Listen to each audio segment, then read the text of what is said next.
Elon Musk wanted to buy Twitter, but the board didn't like it. And then this happened. Stay tuned.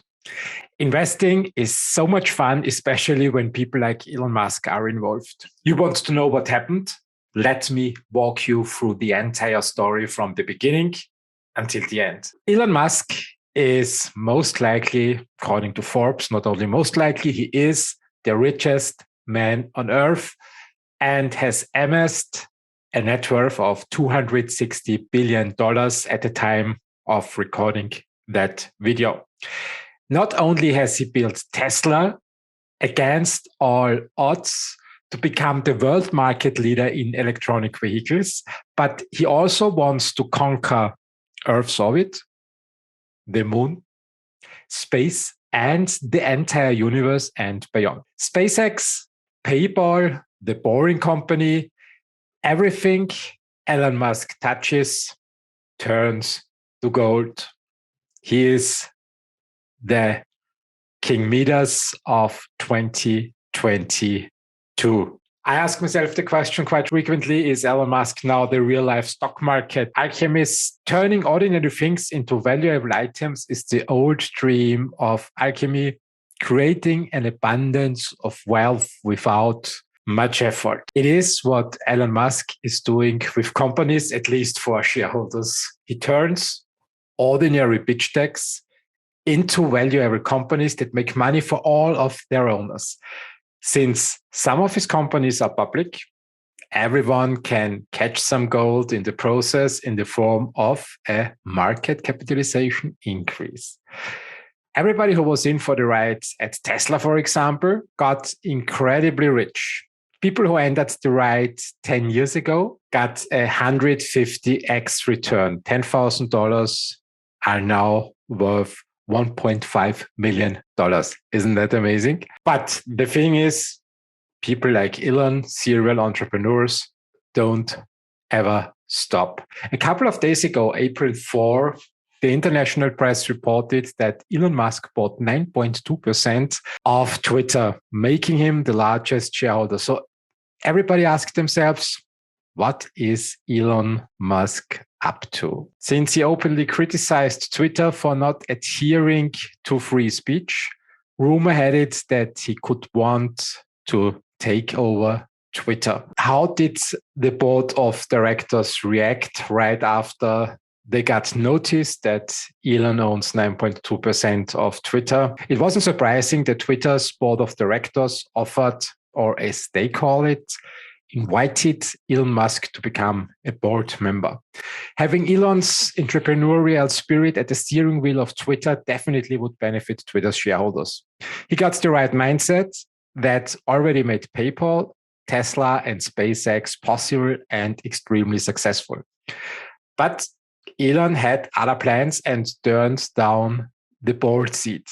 International press commented that accepting a board seat would have kept his stake at Twitter at 14.9%, but Musk could now take over Twitter in theory.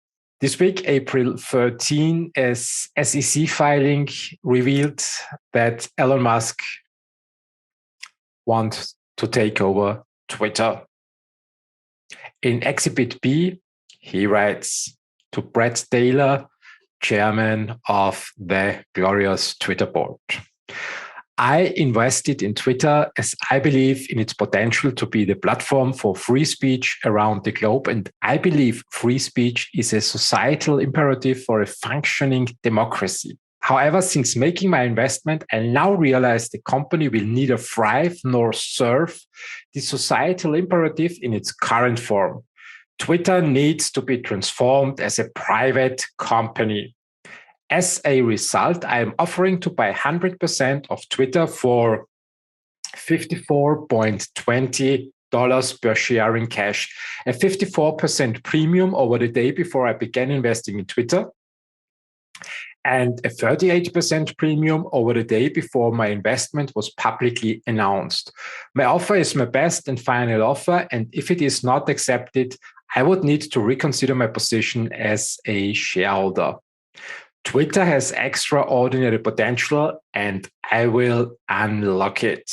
Elon Musk. Elon Musk steps up for free speech and believes that Twitter could be better off under his leadership. He places a $54.2 offer in cash and recommends accepting it. Otherwise, if Twitter's shareholders didn't take it, he would need to reconsider his position as a shareholder, and Elon Musk leaving Twitter probably would punish the share price a little bit, maybe below 30. Which responses did Elon Musk's move create immediately? Just to remember, in his offer, he states that he intends to take Twitter private, and his proposal is the best deal the owners can get. The board of directors and some shareholders immediately qualified the takeover intentions of Elon Musk as hostile. They stated that it would recommend not accepting the offer since Twitter's intrinsic value is far above what Elon Musk offers. They go even further and threaten to use a poison pill to prevent a takeover. According to New York Times, it means flooding the market with new shares, making the takeover more complicated. Negotiating in favor of the shareholders and the employees is what board of directors are made for, and it is not unusual to turn down the first offer. And usually, an interested buyer comes up with a better offer, or other buyers step in and a bidding process starts for the company. But the thing is, to justify such claims that the intrinsic value of the company is above the market value in public companies, the BOD needs to hire investment banks. And the potential buyer is doing the same thing. In Twitter's case, according to Bloomberg, Goldman Sachs advises Twitter to fight off the hostile takeover, while Morgan Stanley steps in the ring for Elon Musk. It means all great names are there and the roles are clear. Goldman Sachs needs to make a mathematical, logical case for the enormous intrinsic value of Twitter that is far above the actual market capitalization. And Elon Musk grabbing for Twitter is one hint that there seems to be unlocked potential. He hinted at it in his takeover bid anyways, but Goldman Sachs needs to put together, nevertheless, a proper valuation model. Morgan Stanley needs to advise towards Elon Musk's comments that $54.2 per share are a fair value offer, and the current shareholders don't have any chance to get a better offer. Everything is set. It's like in a mixed martial arts ring. The fighters stepped in the ring, and then before the first round starts, the fight is already over before it even started. Isn't that annoying? We had so much fun the last days, and now one wrong decision and everything is over. You ask yourself, why? Then listen. Goldman Sachs is definitely one of the world's best investment banks with great teams. Not only are they proficient in advising in transactions, takeovers, mergers, initial public offerings, they also have one of the best departments for stock market analysis. This morning, when I researched about what is going on in the stock market world, I stumbled over a video made by the investment influencer Tom Nash. And after seeing the point he made, I couldn't stop laughing. So let's review the entire storyline. First point was Musk wants to buy Twitter. Second point is Musk wants to make Twitter private. The third point is that the board of directors of Twitter says, no, we don't want to sell because the intrinsic value is much higher than the market value. And the board of directors hires Goldman Sachs to make a case for a high intrinsic value. And then Tom Nash pulled up an analyst comment in which the analyst makes a case for $30 per share for Twitter. And this comment was published February 10, 2022, and the analyst's name is Eric Sheridan. And meanwhile, this valuable piece of information is also already on Elon Musk's Twitter profile. I mean, Analyst's job is to put together valuation models, and it is nothing unusual that they come up with low and high price targets. Many analysts cover companies like Twitter, and at the time of recording this video, the analyst consensus of the fair valuation and the fair price of Twitter ranges somewhere between $30 to $60 per Twitter share. But here is the thing that makes Tom, Elon, and me laugh. In Twitter's case, the analyst's employer that has put out the lowest target price is, what do you think?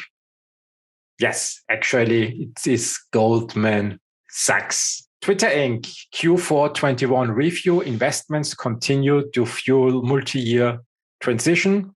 Twitter, the 12-month price target, $30. And currently, at the time this valuation was put together, the actual price was about $38. So the Goldman Sachs analyst saw a downside risk of about 30%. Oh my, oh my, oh my. Didn't anybody check at the BOD before contracting Goldman Sachs that actually they believe that the fair price of Twitter is far below market price?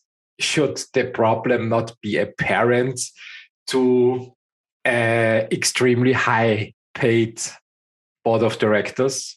So far, Goldman Sachs, the same Goldman Sachs that advises Twitter to fight off the hostile takeover, thought that the fair value of Twitter is $30.